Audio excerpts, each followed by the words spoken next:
Welcome to Our Girl Relationships. We talk about the problems people face in their day-to-day lives. Let's start with the video. I never thought that the tables would turn so drastically in my favor. For years, I've been the one getting the short end of the stick. And now karma is finally hitting my brother back in the butt. Growing up, my brother and I never had the best relationship. He was always the golden child, getting good grades and excellent in sports, while I struggled to keep up. My parents were always quick to praise him and criticize me, even if I was doing my best. It wasn't until we were older that I realized how manipulative my brother could be. He would play up his helpless act to get my parents to do things for him, even if it meant throwing me under the bus. For years, I put up with it, always taking the blame for things that he did wrong. But things came to a head last year. My brother was going through a rough patch in his relationship, and he came to me for advice. I told him what I honestly thought, but he didn't like it. He accused me of being jealous of him and trying to ruin his happiness. A few weeks later, I found out that he had told our parents that I had said some pretty terrible things about them. I was shocked and hurt that he would stoop so low, and my parents were very upset with me. I tried to explain what had really happened, but they didn't want to hear it. Now, last week, my parents called me out of the blue, asking me to apologize to my brother. He had hit a rough patch in his life again, and they thought that my negative energy was the cause of it. I was livid. I had spent years putting up with this crap, and now they wanted me to take the blame for his problems? I told them exactly how I felt. I told them that I was tired of being the scapegoat for my brother's mistakes and that I was happy karma was finally catching up to him. I could hear the shock in their voices, but I didn't care. It was time for me to stand up for myself and stop letting him walk all over me. Since then, I haven't heard from my parents or my brother. I'm not sure what will happen next, but I know one thing for sure. I won't be the one apologizing this time. In fact, I feel a sense of relief now that I've finally spoken my truth. For too long, I let my brother's actions and my parents' favoritism dictate my life. But now, I feel like I've broken free from those chains. It's not like I'm happy that my brother is going through a rough patch, but I am glad that he's finally facing the consequences of his actions. I hope that this will be a wake-up call for him to start treating people better. As for me, I'm focusing on my own life now. I've started working on my passion project, something I've been putting off for years because of my lack of confidence. But now, I'm ready to take on the world and prove to myself that I'm capable of greatness. I don't know what the future holds, but I know that I'll be okay. I finally found my voice and I won't let anyone silence it again. I just hope that someday my parents will understand where I'm coming from and realize that I'm not the bad guy in this situation. For now, I'll just take things one day at a time and see where life takes me. But I'm ready for whatever comes my way. After all, I've already faced the worst of it. Update 1. A few days after our heated phone call, my parents called me again. I was hesitant to pick up, but I knew that I couldn't avoid them forever. As soon as I answered, they launched into an apology. They said that they didn't realize how much I had been struggling and how unfair they had been to me all these years. They admitted that they had been blinded by my brother's charm and had neglected to see his flaws. I was surprised by their admission, but I appreciated their honesty.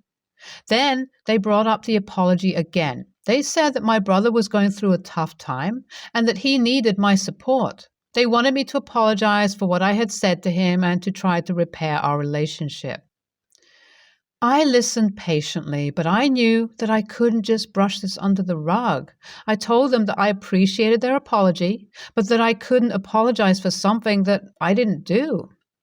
I explained that my brother had been manipulating them for years and that I was tired of being the one who had to suffer for his mistakes. My parents were taken aback by my words, but I could tell that they were also starting to see things from my perspective. They asked me to give them some time to process everything and to think about how we could move forward. For the next few weeks, things were quiet. I didn't hear from my parents or my brother, and I focused on my own life. I threw myself into my passion project and I started to see some real progress. For the first time in a long time, I felt truly happy. Then, one day, my parents called again. This time, they sounded different. They were more subdued, and there was a hint of sadness in their voices. They told me that my brother had hit rock bottom. His girlfriend had broken up with him, he had lost his job, and he was struggling with addiction. They didn't know what to do, and they were desperate for help. I felt a twinge of sympathy for my brother. I told my parents that I would be willing to talk to my brother, but that I wouldn't apologize for something that I didn't do. I also made it clear that I wasn't going to be his emotional crutch or his scapegoat anymore. My parents understood and they gave me my brother's new phone number. I dialed the number. When my brother answered, he sounded like he had been crying. For a moment, I felt a pang of guilt. But then I remembered everything that he had done to me over the years and I steeled myself. We talked for a while and I could tell that he was in a really bad place. But he didn't apologize for what he had done and he didn't seem to understand the gravity of the situation. It was like he expected me to just forgive him and forget everything that had happened. I couldn't do that. I told him that I was sorry that he was going through a rough time, but that I couldn't be his emotional crutch anymore. I explained that I needed him to take responsibility for his actions and to start treating people better. He didn't take it well. He accused me of being selfish and heartless, and he hung up on me. I sat there for a while, feeling a mix of emotions. Part of me was relieved that I had finally stood up to him, but part of me was also sad that things had turned out this way. In the end, I decided to focus on myself and my happiness. I couldn't control my brother's actions or his life, but I could control my own. Update 2. It's been a while since I updated you guys on the whole situation. A few months went by and I didn't hear anything from my brother or my parents. I assumed that they had given up on trying to reach out to me and I was okay with that. I had moved on and I was content with the life that I had built for myself. But then, one day, I received a letter in the mail. It was from my parents. They apologized again for everything that had happened and they thanked me for being patient with them. They said that they had finally seen my brother's true colors and that they were ashamed of how they had treated me in the past. They also said that my brother had checked himself into rehab and was doing well. They didn't expect me to forgive him, but they hoped that we could at least be civil to each other. I was surprised by the letter, but I was also relieved. It felt like a weight had been lifted off my shoulders. They also said that they were writing to me because they thought this would delay their intentions and show their effort rather than just calling me. I wrote back to my parents, thanking them for their apology and for their support. I also wished my brother the best of luck in his recovery, but I made it clear that I still wouldn't be available to him emotionally. In these past few months, I've focused on building my own life and my own happiness. I've made new friends, pursued new interests, and started a successful business.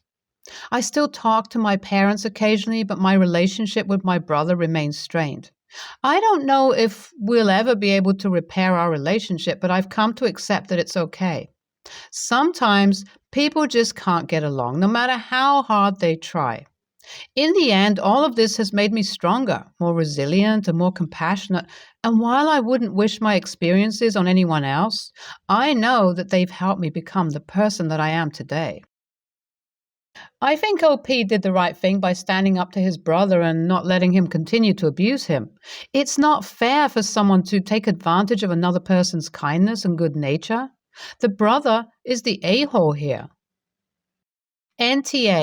OP's parents dropped the ball by not doing more to intervene when they saw how their son was treating his brother. It's not enough to just ask one person to apologize. They should have sat down with both of their sons and talked through the issues together. And by trying to force OP to apologize when he had done nothing wrong, they were only giving more rope for their own son to pull. I can't believe the nerve of OP's brother to treat him so poorly for all those years and then act like he's the victim. He deserves everything that's coming to him, and I think OP was right not to forgive him just like that. Next story.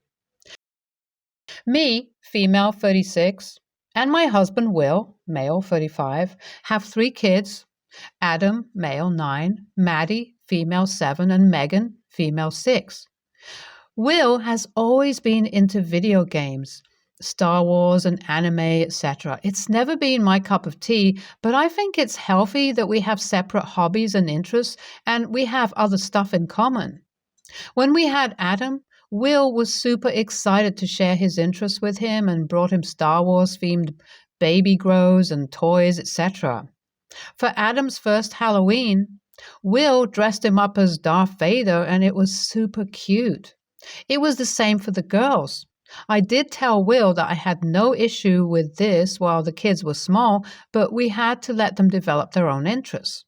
As it turns out, both Adam and Maddie love playing computer games with their dad and has similar interests, so there have been no issues. The problem now is that as Megan is getting older, she is showing more interest in princesses and Barbies, etc., and finds her dad's and siblings' interests boring. Will seems to have an issue with this and keeps trying to encourage Megan more towards his interests. At Halloween, he seemed annoyed that Megan wanted to dress as Elsa, as he always took pride in Maddie not dressing up as a princess like lots of her classmates. This Christmas, it has come to a head as Will spent all of Boxing Day playing the Switch with Adam and Maddie and helping them build Lego while leaving Megan out. Will has offered Megan to play with them, but she wants to play with her new toys and the games that she likes. I played with Megan most of the day, but she asked if she could play her new Barbie game on the Switch for a while with her dad. I told them all to let her have a turn and play the Barbie game with Megan. Adam and Maddie were actually fine and seemed to have fun, but Will kept making fun of the game and telling Megan that other games like Mario Kart were far more fun. I could see Megan losing confidence in wanting to play the game, and she started to say she didn't want to play anymore, so I pulled Will aside and told him off and said that while he was a great dad to Adam and Maddie, he was being a bad dad to Megan for ignoring her interests. Will was really hurt by being called a bad dad and has been quiet ever since. The kids are now starting to notice that their dad is upset. I'm now wondering if I was too harsh, as he is generally a good dad, and I do know that he loves Megan as much as he loves Adam and Maddie. Edit. Thank you all for your comments. It's been really helpful to read through them all, although some were hard to read. Will saw this post, which I have to admit to myself I knew was a possibility as I used real names. We are going to have a long talk after the kids are in bed this evening, but he has apologized to Megan and surprised her with tickets for the Frozen musical in the West End, and they are currently making plans for a daddy-daughter day out to London to have fun and see the show. I'm hoping this was the kick up the arse he needed, as I do genuinely believe he is a good dad and a good man. NTA, he sounds almost misogynistic. He doesn't like that the youngest likes girl things, took pride in Maddie not wanting to dress up like a princess, and has interests that are less typically girl interests. Kinda screams he's proud because she's not like other girls. Discourages and criticizes things he thinks are stupid, which again seems to line up with girly things. Just might be something to seriously think about and consider. I get being bored or annoyed with a kid's video game, but criticizing it and putting your kid's interests down is just gross. I may also just expect more emotional maturity and emotional intelligence from an adult, though. NTA, I'm late to this and just want to add that this is also a bit of a warning flag for your marriage. You say you've never had an interest in these things? Yet your husband is mocking and not connecting with his own kids unless they share these interests. What does that say about his attitude towards you and your relationship? In general, I'd say it's fine for couples to have separate interests, but when a member of that couple shows this level of disdain towards other interests, it would make me wonder what exactly the couple has as a foundation. If he's incapable of connecting with his own child outside of his stuff, what's his connection with you? Does he like you for you? If this is his attitude to not shared interests, is he secretly looking down on your interests in the same way and internally mocking you? Worth a conversation, I think. Next story. This happened a few weeks ago, but the situation was brought up again recently. I, 28, male, have a son, Nathan, 6, male. I'm his sole parent because his mother lost custody battle. His school was made aware of this when I removed his mother's details from their system, and his current teacher for grade 1 has not met my ex. Due to the nature of the custody battle, his teacher does know about my ex for safety reasons, as she has been barred from coming to the school to get him. Basically, she knows that if she ever sees me with a woman, it is definitely not my ex. His school has parent-teacher meeting twice a year, once before the Christmas break and another at the end of the academic year. I've been dating my girlfriend, Venus, 24, female, for the past 8 months, and she has an amazing relationship with my son. He likes her a lot, and he asked me if she could come with me to the parent-teacher conference because he wanted her to hear that he's doing well at school. My son used to struggle with English as his mother tongue is Spanish. My Spanish is okay, but Venus is fluent, so she helped him improve his English speaking by tutoring him. At the meeting, I noticed that the teacher was only speaking to Venus. She was making eye contact with her and only directing conversations to her. I found this annoying because although I know most primary parents are women, the teacher is well aware that I'm Nathan's sole parent. Venus kept redirecting the conversation to me, and I did ask a few questions, but the teacher would speak to me for a few seconds and then go back to speaking to Venus only. Eventually, I said, "I'm sorry to interrupt you, but I'm Nathan's father, and I'd appreciate it if you spoke to me." The teacher seemed taken aback and irritated, but she apologized and spoke to me for the rest of the meeting. I told my brother-in-law, sister's husband, about what happened, and he thinks I overreacted. He said that while he does find it annoying when teachers only speak to my sister at meetings, he understands that it's not out of malice and just a force of habit, since mothers tend to be more involved than fathers. He also said it was my fault for bringing Venus along to the meeting. He thinks it was an a-hole move for me to interrupt the teacher and make her feel like she did something wrong for something that was most likely not malicious. It was brought up again at Christmas because Venus spent it with my family, and my mother asked Venus if she had Nathan's inhaler.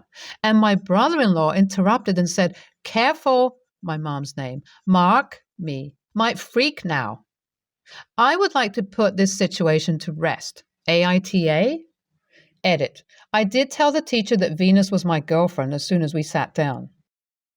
NTA, but here's something I know both from years of parent-teacher conferences and working in the schools. Teachers often feel very anxious at these meetings and don't enjoy them much. I would give your son's teacher the benefit of the doubt and consider the fact that she was just nervous and didn't realize what she was doing. Hopefully in the future this will not be an issue, but I would let it go this time. I was friends with my daughter's teacher, and she still had a panic attack during our conference. As a person who works with kids, it's because that's the age I work best with. Adults intimidate the heck out of me, and you come across as a very serious, no-nonsense person, which could make a person even more nervous. Not a criticism, just an observation. NTA. The teacher clearly knew you are a sole parent, and yet she directed all her conversation to Venus, whom she is obviously meeting for the first time.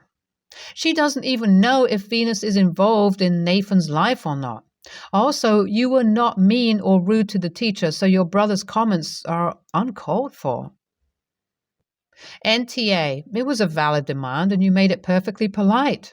The difference between your brother-in-law's experience and yours is that while the teacher may mostly talk to your sister instead of him at parent-teacher conferences, your sister is actually the kid's mother. Not so with Venus and Nathan. Stay tuned for more stories from our girl relationships.